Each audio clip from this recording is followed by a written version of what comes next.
My name is Audie Murphy. Most folks know me as the soldier who stood on that burning tank destroyer in France, the one who held off an entire German company for an hour while calling in artillery strikes on my own position. They gave me the Medal of Honor for that, made me the most decorated soldier in American history. But what I'm about to tell you happened 2 years after the war ended, and it's a story that never made it into any official record. This is about the day President Truman handed me a mission that made everything I did in the war look like child's play. It was March 15th, 1947. I was living in a small apartment in Hollywood, trying to make sense of civilian life after 3 years of combat.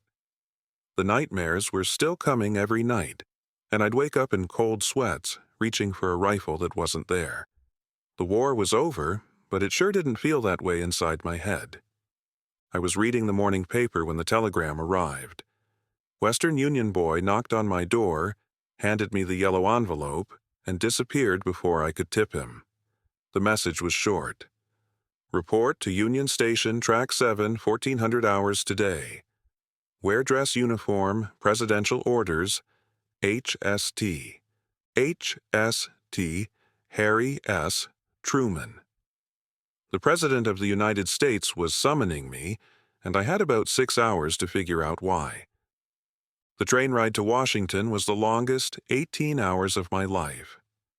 I kept thinking about that telegram, turning it over in my mind like a puzzle piece that didn't quite fit. Presidential orders? I was just a farm boy from Texas who'd gotten lucky in the war. What could the president possibly want with me? Union Station was buzzing with the usual crowd of travelers, but when I stepped off that train in my dress uniform, I spotted them immediately. 2 men in dark suits, standing perfectly still while everyone else rushed around them. They had that look about them, the kind of alertness you develop when your life depends on noticing things others miss. Sergeant Murphy? The taller one approached me first. I'm Agent Richardson, Secret Service. Please come with us. They didn't say another word as they led me through the station and into a black Cadillac parked outside. The ride through Washington was quiet, but I could feel the tension in the car like static electricity before a storm. We drove past the Capitol, past monuments I'd only seen in pictures, and finally through the gates of the White House. I'd never been inside the White House before. Hell, I'd never been anywhere near it. The hallways were longer than I'd imagined, filled with portraits of men who'd shaped the nation's history.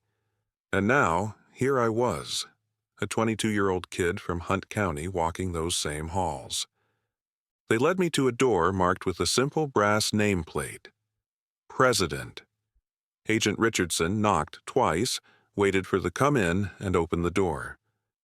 President Truman was smaller than I'd expected, but there was something about his presence that filled the room. He was standing behind his desk, studying a map of Europe that was spread across the surface. When he looked up at me, his eyes were sharp, calculating. Sergeant Murphy, he said, extending his hand. Thank you for coming. Mr. President. I shook his hand, surprised by the firmness of his grip. Please sit down. He gestured to a chair in front of his desk. What I'm about to tell you cannot leave this room. Do you understand? Yes, sir. Truman walked to the window that looked out over the south lawn. For a moment, he just stood there, hands clasped behind his back.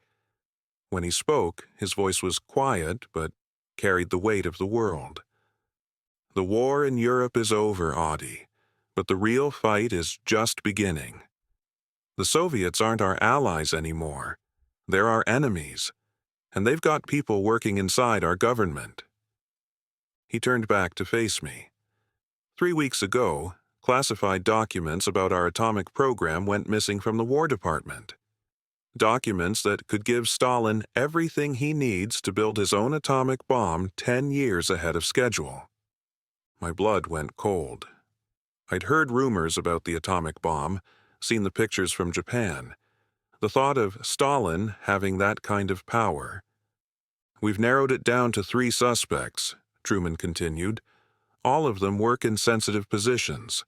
All of them have access to the documents that were stolen. But we can't move against them through normal channels because we don't know who else might be compromised. He opened a drawer in his desk and pulled out a manila envelope. That's where you come in. Sir, I'm not sure I understand. I'm just a soldier. No, Audie. You're exactly what we need. Truman's eyes met mine. You're a war hero. Everyone trusts you. More importantly, you're not part of the intelligence community. No one would suspect you of running a covert operation. He slid the envelope across the desk to me. Inside that envelope are the names and photographs of our 3 suspects. Your job is to get close to them, gain their trust, and find out which one is feeding information to the Soviets. I stared at the envelope like it might explode. Mr. President, I've never done anything like this before. I'm not a spy. Neither was Nathan Hale, Truman said. But sometimes ordinary men have to do extraordinary things for their country. I picked up the envelope with hands that weren't quite steady. Inside were 3 photographs and 3 dossiers. The first was Dr.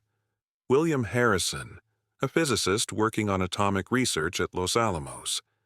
The second was Colonel James Mitchell, a War Department liaison who had access to classified military documents.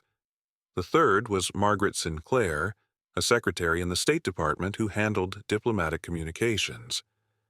How am I supposed to get close to these people? I asked. We've arranged cover identities for you, Truman explained. For Dr. Harrison, you'll be a veteran seeking treatment for combat trauma at the military hospital where he consults. For Colonel Mitchell, you'll be assigned as a liaison between the War Department and the Veterans Administration. For Miss Sinclair, you'll be attending social functions as a war hero making public appearances. The weight of what he was asking hit me like a physical blow. Sir, if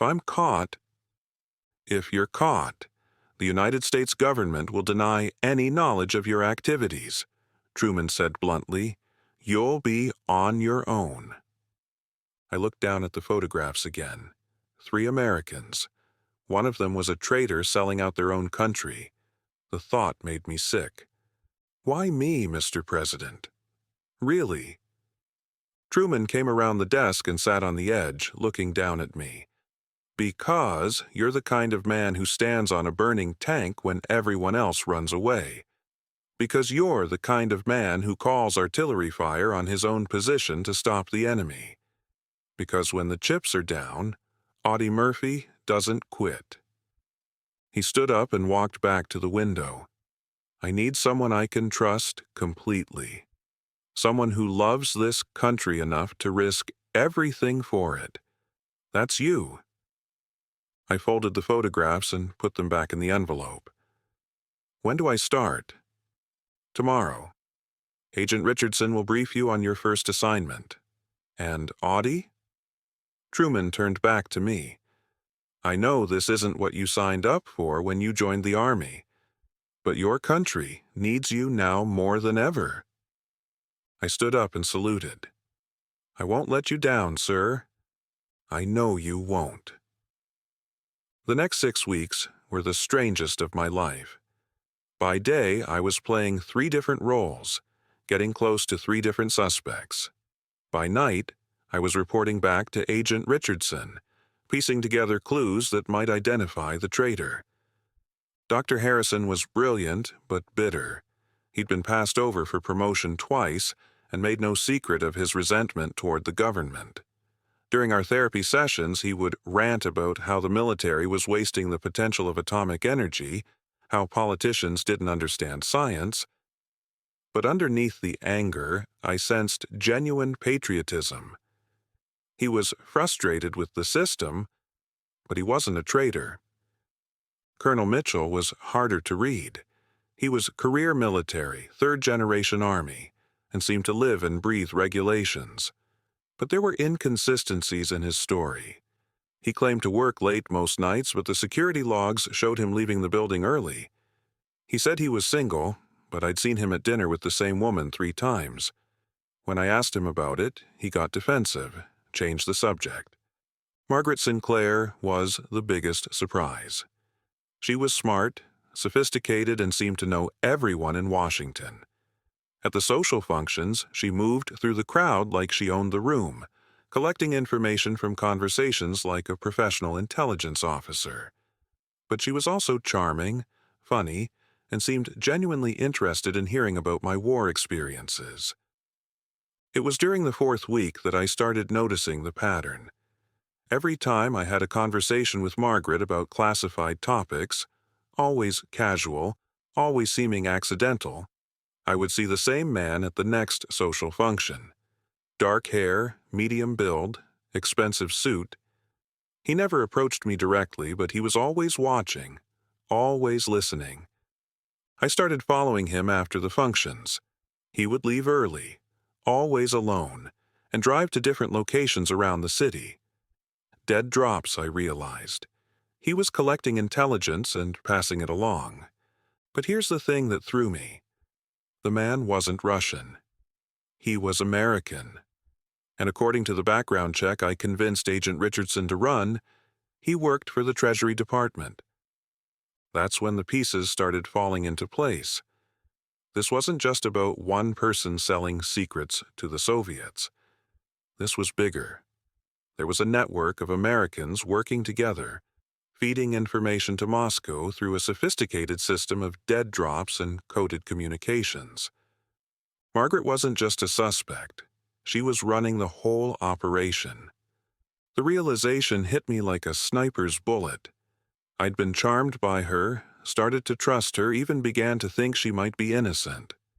But she was the spider at the center of the web, and I'd walked right into it. The final confirmation came during a dinner party at the Soviet embassy. I wasn't supposed to be there, but Margaret had invited me as her guest. She introduced me to several people, including a man she described as a cultural attaché. But I recognized him from intelligence briefings. He was actually a colonel in the GRU, Soviet Military Intelligence. During dinner, I watched Margaret carefully. She was working the room like a professional, having brief conversations with different people, always keeping things light and social.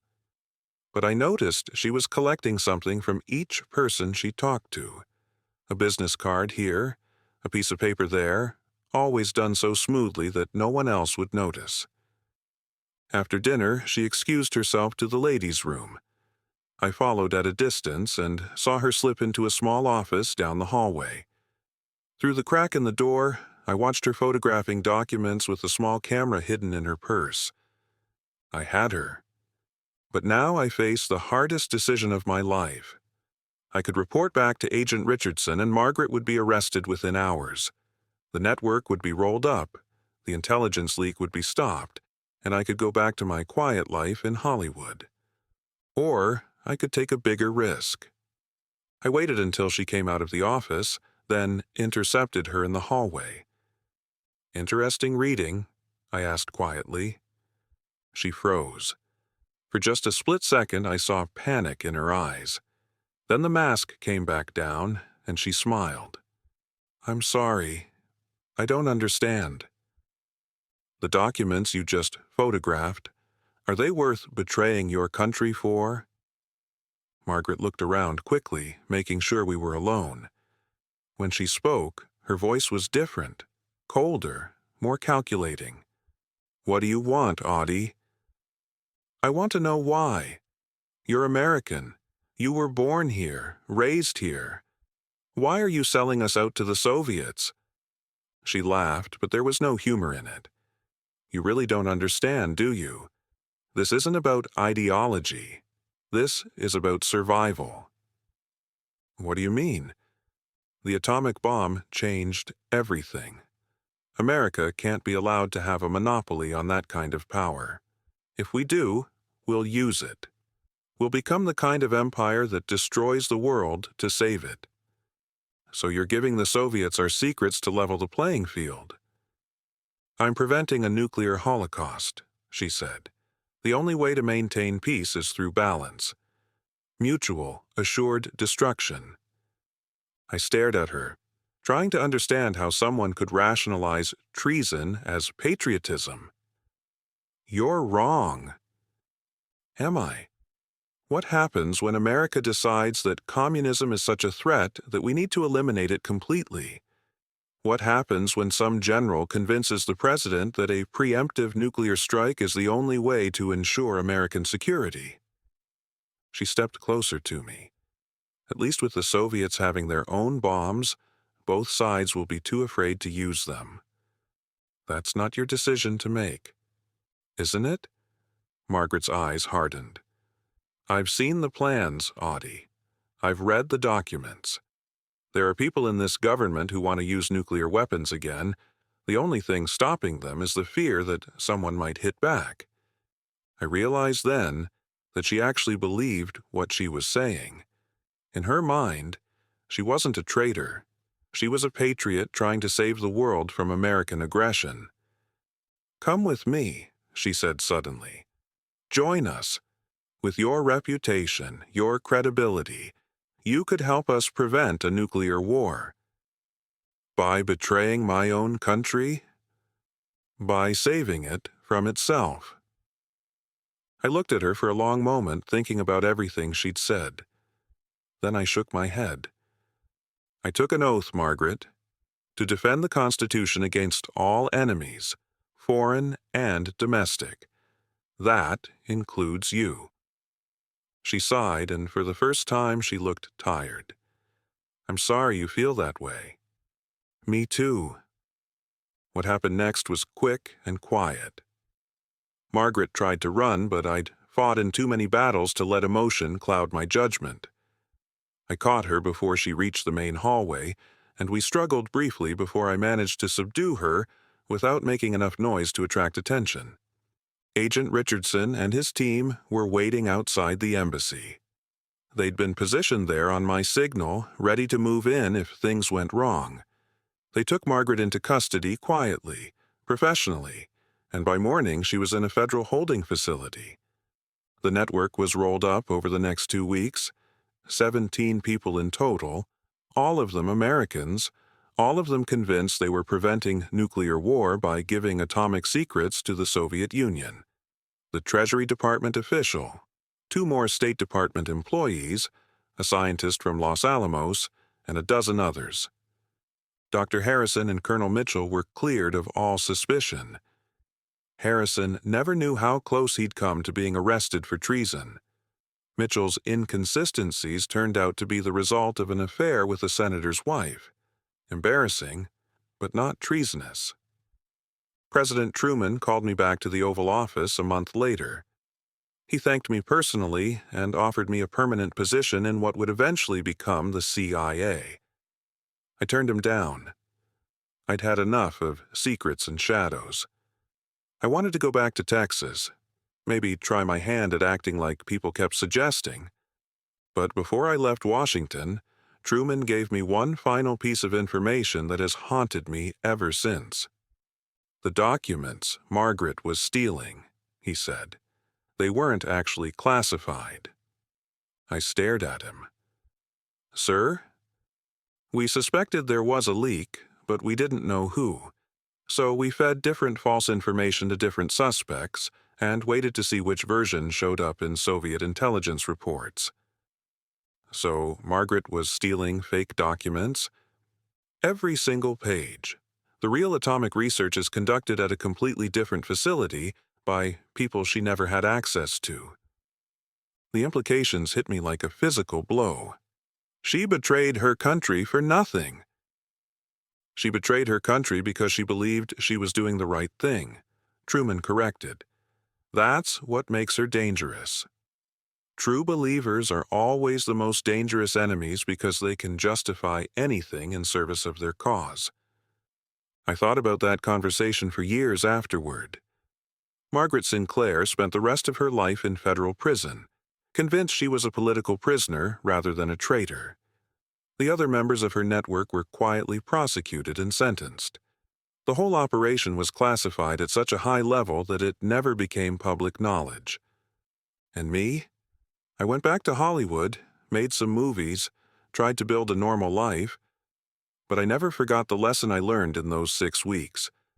The real enemies of America aren't always the ones shooting at you from across a battlefield. Sometimes they're the ones sitting next to you at dinner, smiling and making conversation while they plan to destroy everything you fought to protect. The war in Europe taught me how to fight an enemy I could see. The mission President Truman gave me taught me something far more unsettling. Sometimes, the most dangerous enemy is the one who looks just like you, talks like you, and believes they're fighting for the same things you are. That's a lesson every American needs to understand, because the Margaret Sinclairs of the world are still out there, still convinced that betraying their country is the highest form of patriotism. Now, I want to ask you something, and I hope you'll think carefully before you answer. If you discovered that someone you trusted, a friend, a colleague, maybe even a family member, was secretly working against American interests because they believed it was for the greater good, what would you do? Would you turn them in, knowing it would destroy their life, or would you try to convince them they were wrong? And here's the harder question. How do you tell the difference between a patriot who's willing to sacrifice everything for their country and a traitor who's convinced they're saving it?